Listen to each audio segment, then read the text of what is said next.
Jornal ISTV Cidade, Uberaba. Estamos de volta com o ISTV Cidade, noticiário da família uberabense, hoje para falar de uma família que não tem água morna com ela não tem meio termo, ou falam bem ou falam mal, porque é uma família muito conhecida, mas a gente vai ver aqui que há mais história do que qualquer outra coisa envolvida nesse nome que nós vamos trazer aqui ao meu lado, doutor Guido Bilharim, nosso colaborador emérito, que traz, né, doutor Guido, mais essa informação. Muito obrigado por aceitar o convite. Eu também agradeço a lembrança de me convidar, é uma honra. Maravilha. Olha, eu estou me referindo aqui a uma obra que está sendo relatada, segunda edição, né, doutor Guido?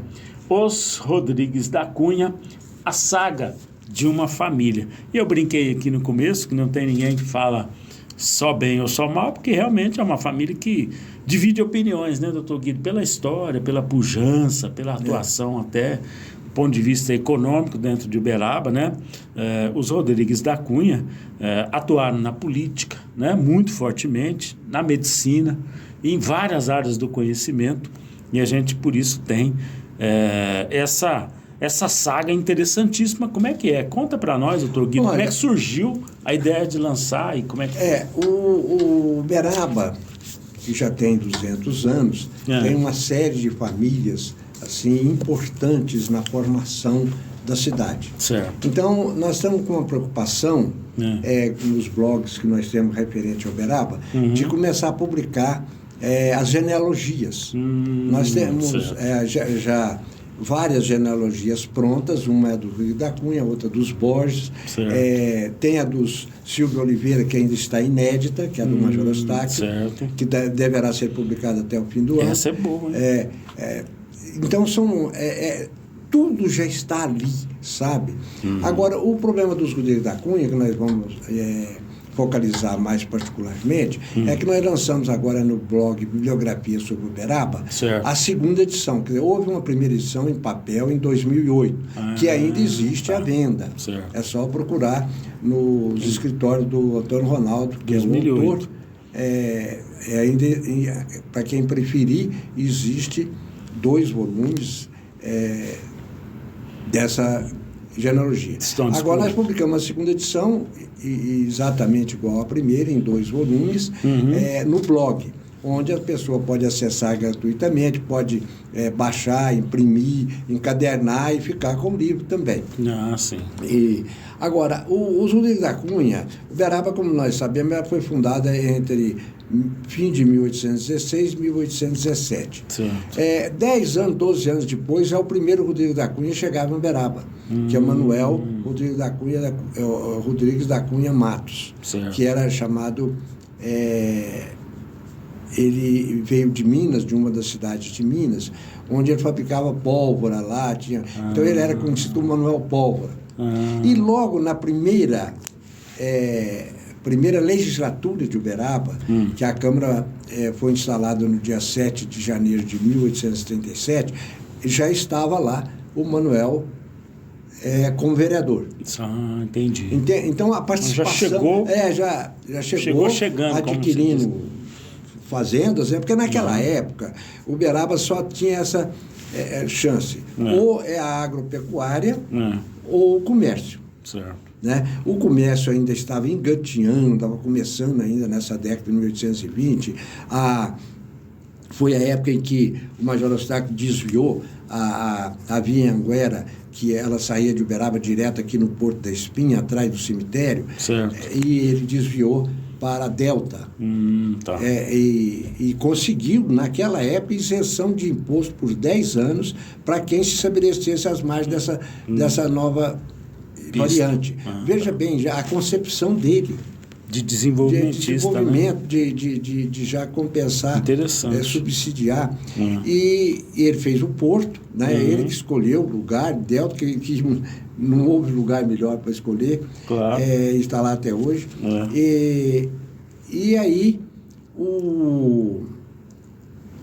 eles não tinham escolha. Quem viesse para Uberaba, ou é o comércio ainda incipiente, mas era isso desde antes de Uberaba ser fundada, já disse o César Marias, aqui no Lajeado, onde houve até os fazendeiros ali, os sesmeiros, fundaram um arraial, o Arraial da Capelinha, no Lajeado.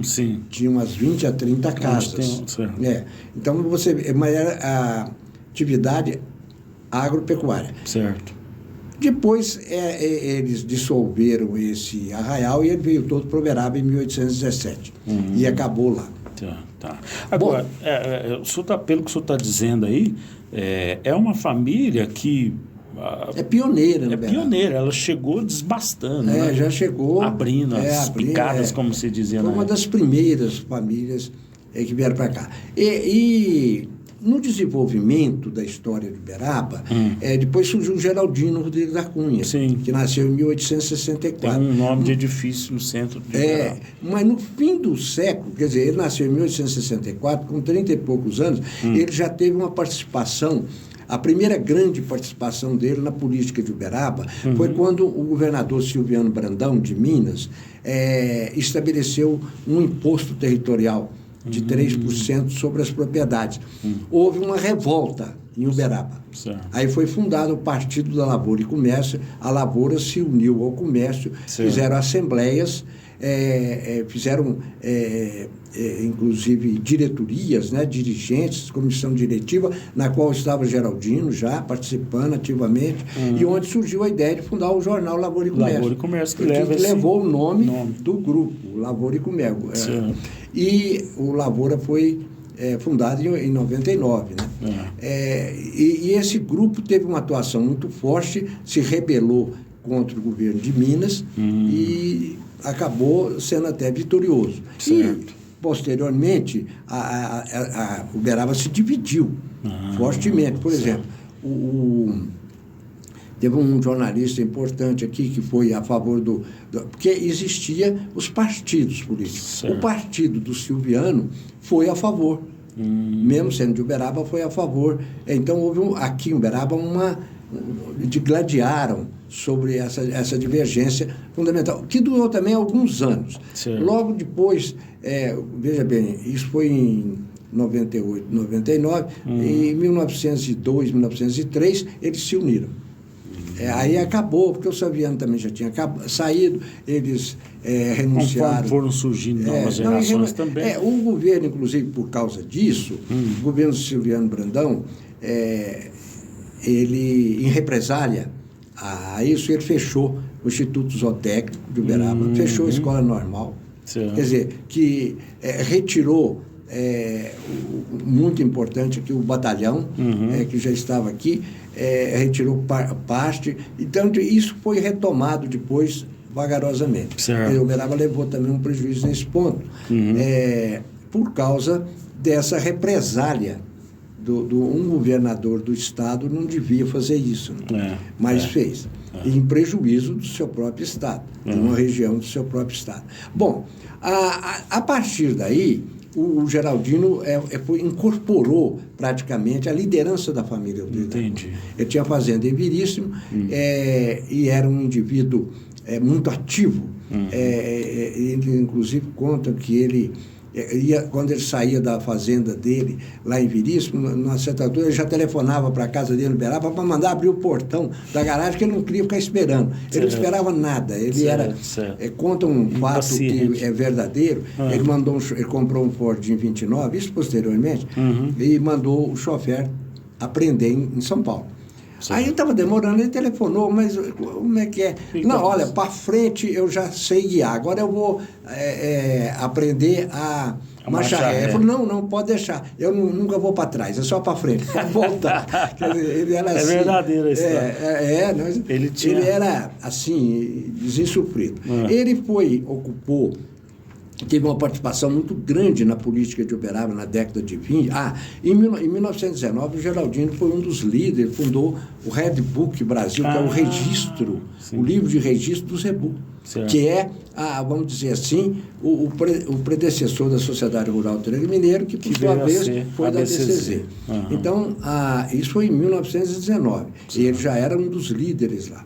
E na década de 20, ele foi vice-prefeito e foi prefeito de Uberaba. Só que aí a política de Uberaba estava dividida entre o grupo do Leopoldino de Oliveira e o grupo do Geraldino. Aí é onde a gente pode criticar, porque o Leopoldino era incriticável. O Leopoldino, tanto como prefeito, vereador e deputado federal, ele teve uma atuação perfeita. Brilhante, inexcedível. Então, isso aí, e houve uma briga eleitoral muito grande entre eles. Quando o Leopoldino, porque o Leopoldino, naquela época, a lei permitia, o Leopoldino era ao mesmo tempo vereador, presidente da Câmara e prefeito, agente executivo, e deputado federal. Acumulava tudo. Que isso? Quando tinha as férias parlamentares, ele vinha e reassumia a prefeitura. Quando terminava as férias, ele voltava para o Rio. E aí o Geraldino assumia. E destituía todo o secretariado do Leopoldino. Então, isso aí prejudicou um pouco o Uberaba. Mas a família, com a liderança do Geraldino, que teve 2 casamentos, muitos filhos, os filhos se destacaram muito. O primeiro desses foi Orlando Rodrigues da Cunha, que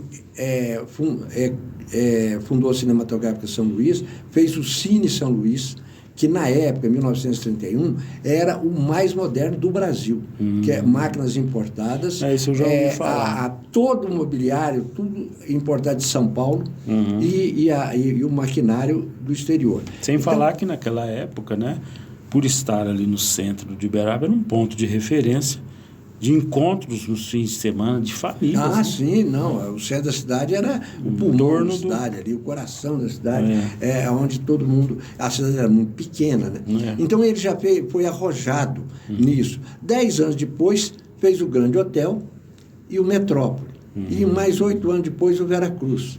E ainda alugava aqui na Praça Comendador Quintino, onde tem, eu acho, uma pizzaria hoje, o prédio está igualzinho, alugava ali, era o Cine Royal. Tinha uma rede de cinemas e o hotel. Certo. E, paralelamente, um outro filho do Geraldino, que é o Zé Humberto Rodrigues da Cunha, um médico, que tem o Hospital São José, que fechou há pouco tempo, e que, segundo consta, fez mais de 15 ou 17 mil intervenções cirúrgicas na vida dele. Era um médico, assim, nacional. Foi até eleito deputado federal na década de 50. Sim. E, além disso, nós tivemos o João Gilberto Rodrigues da Cunha, que atuou na política, foi presidente da BCZ e é autor de um romance aí que deveria dar um grande filme, que é Caçadas de Vida e de Morte.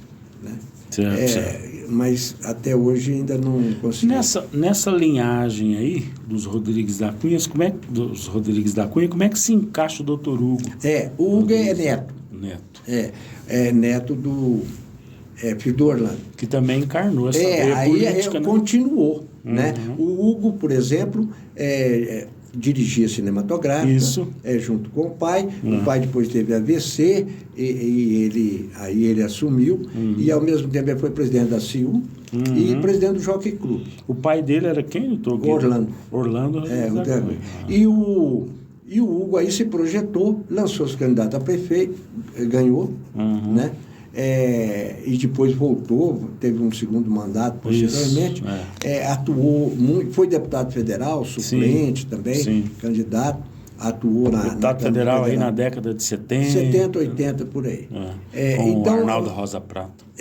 Depois, Então, você vê que a família não parou de atuar. Ao mesmo tempo, o Zé Humberto na medicina, o Hugo na direção da cinematográfica, ele era o dirigente da cinematográfica, e do Jockey, da CIU e na política. Então, é uma família que realmente teve um papel muito importante no desenvolvimento da cidade. Agora, por exemplo, tem um livro famoso aí, que é chamado Terra Madrasta, do Orlando Ferreira, Doca, que foi publicado em 1926, que ele elenca os 7 forças que ele considerava contra o progresso de Uberaba, de Uberaba. E, primeiro que ele coloca é a administração municipal, que atravancava Uberaba.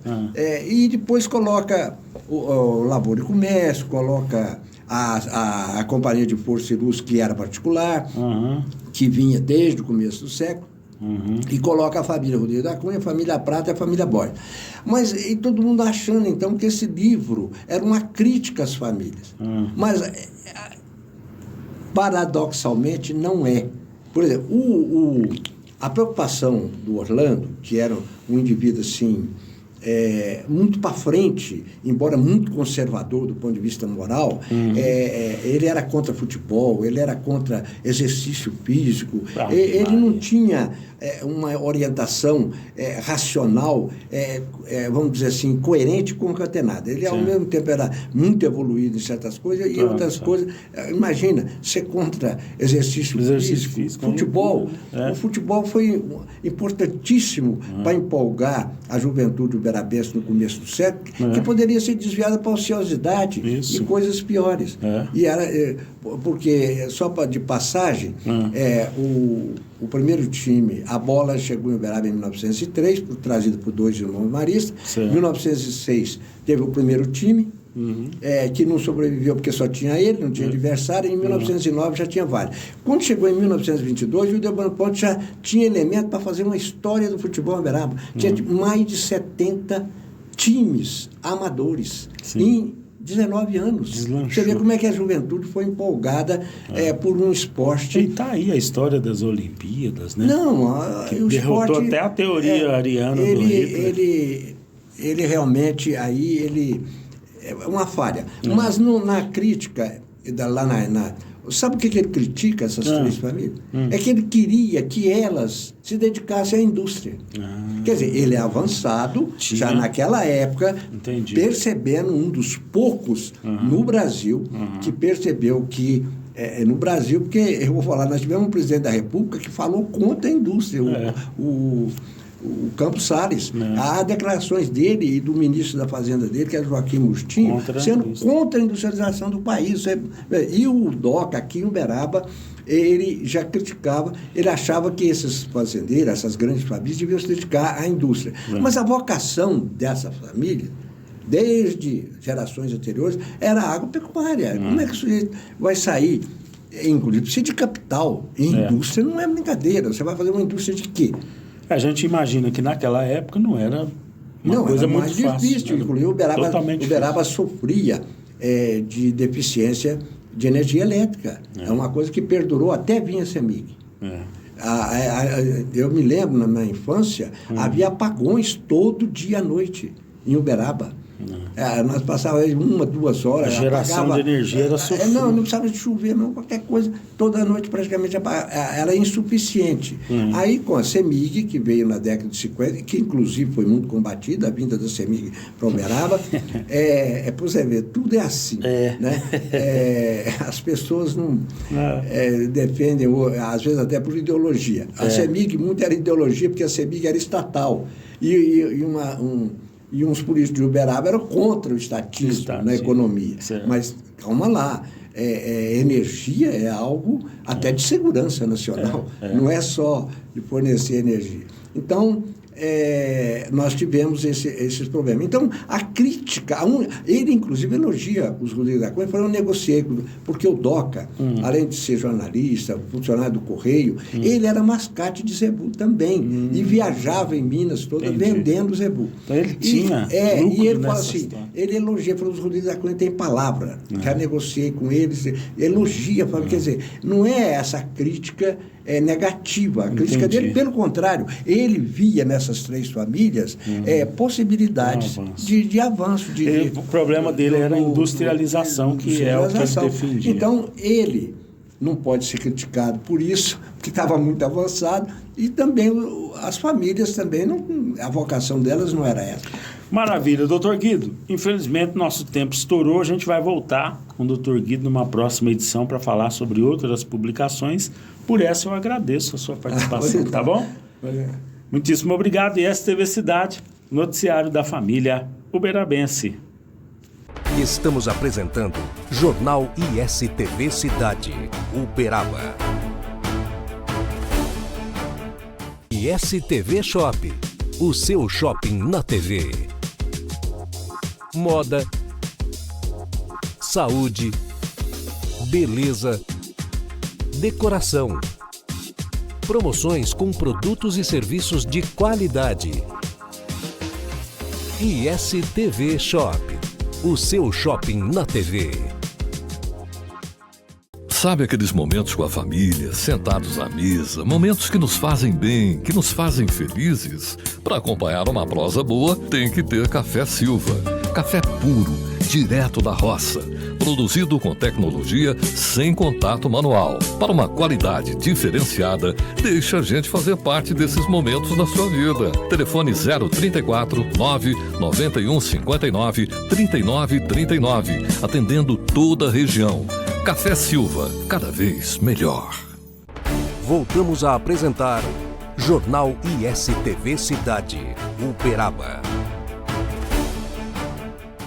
De volta com o ISTV Cidade, o noticiário da família uberabense. O assunto agora é oportunidade de trabalho. O Consórcio Público Intermunicipal de Saúde da Rede de Urgência e Emergência da Macro-Região Triângulo Sul, o Sistri-Sul, reabriu processo seletivo para cadastro reserva de enfermeiros instrutores. Os profissionais vão atuar no Núcleo de Educação Permanente, o NEP, do SAMU Regional, aqui em Uberaba. As inscrições vão das 9 horas da manhã desta terça-feira, dia 8 de outubro, até às 5 horas da tarde do próximo dia 29 de outubro, através de link que fica disponível no site. Basta você acessar anvale.org.br/editais, ou pode também ir pessoalmente na sede do Sistri-Sul, que fica na rua Antônio Moreira de Carvalho, 135, no bairro Boa Vista, aqui em Uberaba. A modalidade da seleção é prova de títulos. Os interessados devem ter o curso superior completo em enfermagem, registro ativo no COREM, que é o Conselho Regional da categoria, experiência mínima de 5 anos na área de APH ou urgência e emergência, além do curso de urgência e emergência. A jornada de trabalho é de 12 por 36 e a remuneração R$ 4.628 mais 78 centavos.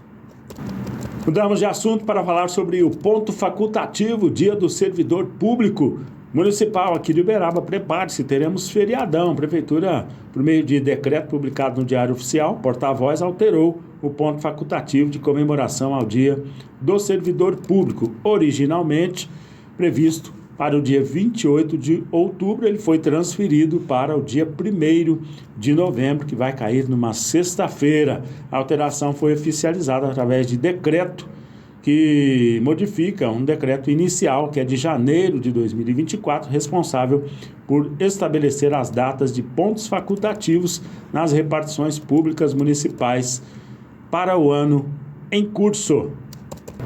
E nós mudamos de assunto para falar sobre recursos hídricos. O Instituto Mineiro de Gestão das Águas, o IGAM, lançou na semana passada o inventário de produções acadêmicas em recursos hídricos. O projeto consiste no envio de trabalhos desenvolvidos pelo Corpo Técnico do Sistema Estadual de Meio Ambiente e Recursos Hídricos, o SISEMA, para que sejam cadastrados no repositório institucional do IGAM, um manancial, um compêndio de trabalhos que vai falar sobre os cursos d'água que nós temos em todo o estado de Minas Gerais. Serão aceitas teses, dissertações, monografias e artigos acadêmicos que serão inseridos neste repositório institucional. Trata-se de uma plataforma online de acesso aberto que visa compartilhar com a sociedade conhecimento gerado pelos servidores sobre a gestão dos recursos hídricos de Minas Gerais, nossos córregos, cachoeiras, lagos e demais cursos d'água no estado de Minas Gerais. O assunto agora são os procedimentos padrões no trânsito, a educação para o trânsito motorista e motociclista padrão. O Governo de Minas deu início às inscrições para o Prêmio Motorista e Motociclista Padrão 2024, a iniciativa que busca incentivar atitudes responsáveis no trânsito. O regulamento e o formulário de inscrição estão disponíveis no site da Coordenadoria Estadual de Gestão de Trânsito, a CET-MG, e é da Secretaria de Planejamento e Gestão. Podem se inscrever motoristas e motociclistas que atuam profissionalmente e têm, no mínimo, 3 anos de habilitação nas categorias A, B, C, D ou E. A inscrição é gratuita e todos os inscritos que forem classificados na primeira fase receberão certificados. Os 5 melhores por categoria serão premiados pelo destaque que todos os condutores receberão. O resultado final será divulgado no dia 29 de novembro no site da CET, em cerimônia de premiação que será realizada no dia 6 de dezembro, posteriormente. Para se classificar, o candidato não poderá ter no seu prontuário registro de infração de natureza grave ou gravíssima, além de processos administrativos ou judiciais com decisão condenatória ocorridos nos últimos 10 anos a contar da data do encerramento das inscrições. E assim nós chegamos ao fim de mais esta edição do ISTV Cidade, o noticiário da família uberabense. Jornal ISTV Cidade. Notícias exclusivas de Uberaba, todos os dias, aqui na ISTV. Uberaba, terra de gigantes, a cidade dos dinossauros, de Chico Xavier e do Gado Zebu, integra a programação da ISTV. Vamos mostrar Uberaba e todo o seu potencial de turismo, desenvolvimento econômico, polo de excelência em saúde, educação e muito mais. A população de Uberaba agora junta-se à rede ISTV, com mais de 150 milhões de telespectadores em todo o Brasil. Através das antenas parabólicas, TV digital via satélite, TVs conectadas e TV a cabo. ISTV Cidade, o noticiário da família uberabense.